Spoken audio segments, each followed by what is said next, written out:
ஓம் ஸ்ரீராம ராம ராமேதி ரமே ராமே மனோரமே சகசிரநாம தத்துல்யம் ஸ்ரீராம நாம வராணனே. உலகம் யாவையும் தாமுழா வாக்கலும் நிலைபெறுத்தலும் நீக்கலும் நீங்களா அழகிலா விளையாட்டுடையார் அவர் தலைவர் அன்னவர் சரண் நாங்களே. எத்திர எத்திர ரகுநாத கீர்த்தனம் தத்திர தத்திர கிருத்தமாஸ்தகாஞ்சலிம் வாஷ்பவாரி பரிபூர்ணலோச்சனம் மாருதிம் நமது ராட்சசாந்தகம். அஞ்சிலே ஒன்று பெற்றான் அஞ்சிலே ஒன்றை தாவி அஞ்சிலே ஒன்று ஆறாக ஆரியர்க்காக ஏகி அஞ்சிலே ஒன்று பெற்ற அணங்கை கண்டு அயலாரூரில் அஞ்சிலே ஒன்றை வைத்தான் அவன் எம்மை அழித்துக் காப்பான். இன்னைக்கு நம்ம கம்பராமாயணத்துல பாலகாண்டத்துல மிதிலை காட்சி படலத்துல 127வது பாடல் பார்க்க போறோம். மாமுனி வெகுளிதன்னால் மடிகலா மைந்தர் நால்வர் தாமுரு சவரராக சபித்து எதிர் சலித்த சிந்தை ஏமுரல் ஒழிக இன்னே பெருக என 2 விஞ்சை கோ மருமகனுக்கு நல்கி பின்னரும் குணிக்கலுற்றான். இதுதான் பாட்டு. இப்ப நம்ம பதம் பிரிச்சு பொருள் பார்க்கலாம்.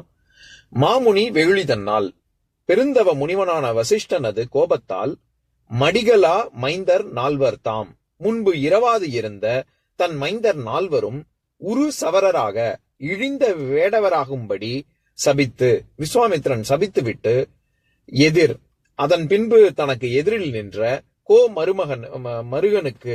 மருமகனான சுனச்சேபனுக்கு சலித்த சிந்தை கலங்கிய மனத்தோடு ஏமுரல் ஒழிக துன்பம் அடைவதை நீக்குக இன்னே இப்பொழுதே 2 விஞ்சை 2 மந்திரங்களை பெறுக என நல்கி பெற்றுக்கொள்க என்று அவற்றை உபதேசம் மூலம் கொடுத்தருளி பின்னரும் குனித்தலுற்றான். மீண்டும் வரையறுத்து உரைக்க முற்பட்டான்.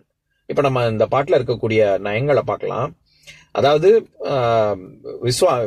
நம்ம விஸ்வாமித்திரருக்கும் வசிஷ்டருக்கும் நடக்கக்கூடிய போர், அதுல காமதேனு படை வீரர்கள் எல்லாம் அனுப்பிச்சு கடைசியில விஸ்வாமித்திரர் ஒண்ணுமே இல்லாம எந்த படையும் இல்லாம அதுக்கப்புறமா தானே இவர் தனியா தவம் புரியறது. இவர் மாதிரி நம்மளும் ஒரு பெரிய ஒரு பிரம்மரிஷி ஆகணும் அப்படின்னு சொல்லி தவம் மேற்கொள்ளறதுக்கு வந்தாருன்னு பார்த்தோம்ல.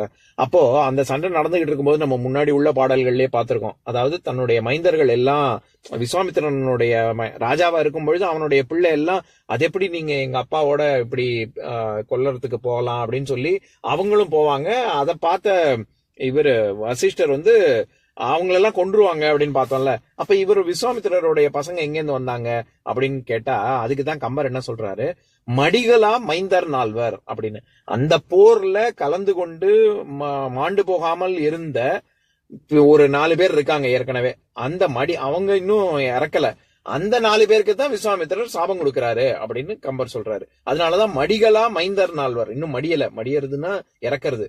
இன்னும் அந்த போர்ல இறக்காத ஒரு 4 இவர் சபிக்கிறாரு. என்னன்னு நம்ம போன பாடல்ல பார்த்தோம்ல, வேட்டுவர்களாக நீங்கள் காடு பூரா போய் திரிய போறீங்க அப்படின்னு. அப்பவே நம்ம பார்த்தோம். அதாவது வேட்டுவர் அப்படிங்கிற சொல்லுக்கு புளிஞர் அப்படிங்கிற ஒரு வார்த்தை, புளினம் அப்படிங்கிற சொல்ல இருந்து வந்தது. அது வேடன்னு சொன்னா அது கௌரவமா இருக்கும். அதே புளிஞர் அப்படின்னு சொன்னா அது இன்னும் கொஞ்சம் மட்டமான சொல்லுதான் அப்படின்னு. அதையும் விட மட்டமான சொல் இந்த பாடல்ல சொல்றாரு. அதாவது தாம் ஒரு சவரராக சபித்து, சவரர் அப்படின்னா அதுவும் வேட்டுவர் அப்படின்னு தான் அர்த்தம்.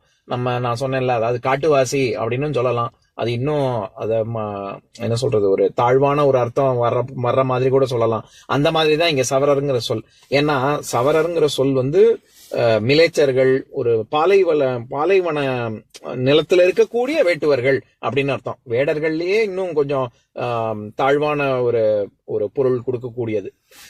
அப்படிப்பட்டவங்களாக ஆவீங்க அப்படின்னு சொல்லி சபித்து இவர் அடுத்தது எதிர்த்தாப்புல இருக்கக்கூடிய சுனச்சேபன்ட்ட சொல்றாரு, சலித்த சிந்தை ஏமுரல் ஒழிக அப்படின்னு. சலித்த சிந்தை அப்படின்னா ரொம்ப மனம் கலங்கிய நீ இனிமே நீ துன்பப்படாத, அது நீங்கிறதுக்கு நான் உனக்கு வழி சொல்றேன் அப்படின்னு. இந்த இடத்துல ஏமுரல் ஒழிக அப்படின்னு சொல்றாருல. ஏமம் அதாவது ஏமுரல் அப்படின்னா ரொம்ப துன்பப்படுதல் அப்படின்னு அர்த்தம். இது ஒரு சொல் முரண். இந்த வார்த்தை நம்ம கான்ட்ரானிம்னு பல வார்த்தைகள் பார்த்திருக்கோம்ல. ஏன்னா சமஸ்கிருதத்துல க்ஷேமம் அப்படிங்கிற சொல்ல தமிழ் படுத்தி ஏமம் அப்படின்னு வரும். அதனால நீங்க எப்படி இருக்கீங்க அப்படின்னா க்ஷேமமா இருக்கேன் அப்படின்னா நான் ரொம்ப மகிழ்ச்சியா இருக்கேன், நிம்மதியா இருக்கேன், சந்தோஷமா இருக்கேன்னு அர்த்தம். ஆனா அதே இது ஏமம்ங்கிறது நேர் எதிர்ப்பதமான துன்பம்ங்கிற வார்த்தையும் இருக்கு. அதனாலதான் கந்தசஷ்டி கவசத்துல கூட அரையிருள் தண்ணில் அணையவேல் காக்க ஏமத்தில் சாமத்தில் எதிர்வேல் காக்க, எனக்கு துன்பம் வரும்பொழுது வேலவா நீ உன்னுடைய வேலினை காக்கட்டும் அப்படின்னு சொல்லி கந்தசஷ்டி கவசத்துல வருது இல்ல. எதுக்கு சொல்ல வரேன், இந்த சொல் 2 பொருள்லயுமே வரும். இந்த இடத்துல துன்பம் ஏமுரல் ஒழிக அப்படின்னா துன்பப்படாதே, நான் உனக்கு மந்திரங்கள் 2 மந்திரங்கள் சொல்லிக் கொடுக்கிறேன் அப்படின்னு சொல்றாரு. இந்த இடத்துல மந்திரம் அப்படிங்கிறதுக்கு என்ன வார்த்தை பயன்படுத்துறாரு கம்பர்? என 2 விஞ்சை அப்படின்னு, இன்னே பெருக, இப்பயே நான் உனக்கு சொல்லித்தரேன் 2 விஞ்சை அப்படின்றாரு. இந்த விஞ்சைங்கிற சொல் அதுவும் நம்ம கம்பராமாயணத்துல முன்னாடியே பார்த்திருக்கோம். வித்தை அப்படிங்கிற சொல் தான் விஞ்சை அப்படின்னு வந்திருக்கு. அது வித்தைங்கிற பொருள் தான். அதனால வித்தைங்கிற பொருள் கல்வி, ஞானம், மாயாஜாலம், அப்புறம் மந்திரம், இந்த மாதிரி எல்லா பொருளுக்குமே வித்தைங்கிறது சொல்ல முடியும்ல. அதே தான் விஞ்சைங்கிற சொல்லும். உனக்கு நான் 2 மந்திரம் சொல்லித்தரேன் அப்படின்னு சொல்றாரு. அப்படி சொல்லிட்டு மருகனுக்கு அப்படின்னு, அதாவது மருமகன், நம்ம ஏற்கனவே பார்த்தோம்ல, சுனச்சேபன்கிறது யாரு? தன்னுடைய அக்கா, அதாவது விஸ்வாமித்திரனுடைய அக்கா சத்தியவதி, அவளுடைய குழந்தை தான் அப்படின்னு பார்த்தோம்ல. அதனாலதான் மருமகனுக்கு நல்கி அப்படின்னு சொல்றாரு தன்னுடைய மருகன். பின்னரும் குனிக்கலுற்றான். இந்த இடத்துல குனித்தல் அப்படின்னா, குனித்தல்ங்கிற வார்த்தைக்கு கணித்தல், ஆலோசித்தல், பெருக்குதல் இப்படி எல்லாமும் பொருள் இருக்கு. இதெல்லாம் தவிர வரையறுத்தல், அதாவது திட்டவட்டமாக இது இப்படித்தான் அப்படின்னு சொல்லக்கூடியது, வரையறுத்து சொல்றது. அது மேற்கொண்டு சொல்ல போறாரு விஸ்வாமித்திரர். அதனாலதான் இங்க குனிக்கலுற்றான் அப்படின்னு சொல்றாரு. இப்ப நான் பாட்டை இன்னொரு தடவை படிக்கிறேன் கேளுங்க. மாமுனி வெகுழிதன்னால் மடிகளா மைந்தர் நால்வர் தாமுரு சவரராக சபித்து எதிர் சலித்த சிந்தை ஏமுரல் ஒழிக இன்னே பெருக என 2 விஞ்சை மருகனுக்கு நல்கி பின்னரும் குனிக்கலுற்றான். இன்னொரு நாள் இன்னொரு பாட்டு பார்க்கலாம். ஓம் சாந்தாகாரம் புஜகசயனம் பத்மநாபம் சுரேஷம் விஸ்வாதாரம் ககனசத்ரசம் மேகவர்ணம் சுபாங்கம் லக்ஷ்மீகாந்தம் கமலநயனம் யோகி ஹிருத்யானகம்யம் வந்தே விஷ்ணும் பவபயஹரம் சர்வலோகைகநாதம்.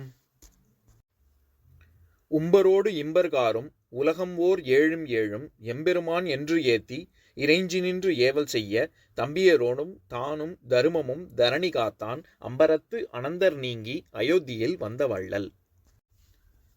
ஓம் பூர்ணமதః பூர்ணமிதம் பூர்ணாத் பூர்ணமுதஸ்யதே பூர்ணஸ்ய பூர்ணமாதாய பூர்ணமேவாவசிஷ்யதே. ஓம் சாந்தி சாந்தி சாந்திஹி.